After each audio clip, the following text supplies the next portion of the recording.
And now Željana Zovko for the EPP.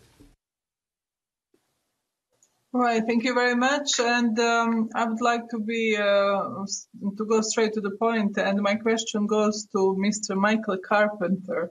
You were talking about your expectation from European Union in South Caucasus and security in Africa, and probably Western Balkan. We heard many talks about re-engagement of a Biden administration in resolving unfinished business in the Western Balkan.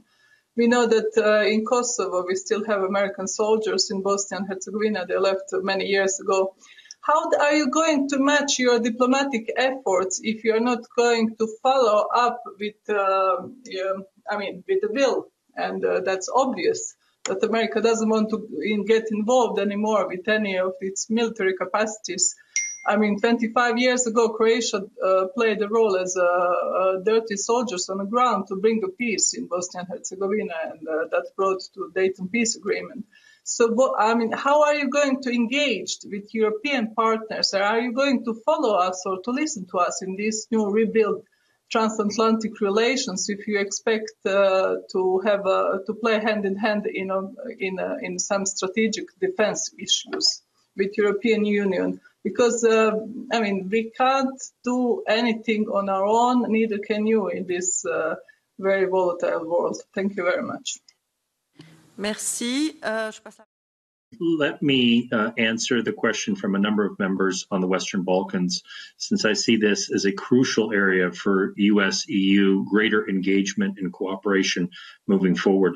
I think we have a number of points on the agenda that need urgent attention. To begin with Bosnia and Herzegovina, and I appreciate the comments that were made by Ms. Zovko, and I think that we really need to start having an honest discussion about a post-Dayton framework of reforms that will bring the country into the 21st century and allow us to really forge a greater path towards cooperation and Euro-Atlantic integration. I think the country has unfortunately been stuck in a rut for a number of years that has privileged corruption, that has privileged ethnic politicking, and it has not been good for any of the citizens of Bosnia. And this is an area where I think we can work together and put some incentives on the table for reform. When it comes to the Serbia-Kosovo dialogue, equally, I think this is crucial. And I think it's an area where the U.S. has to be working together with the EU and vice versa. I think we have a pathway towards a mutual recognition agreement, but it's not easy. There are no solutions that are obvious on both sides that will gain lasting and sustainable support. But we have to work at this. There are some creative thoughts that we can bring to the table. And I think together, if we, again, adopt the right incentive structures, we can move forward.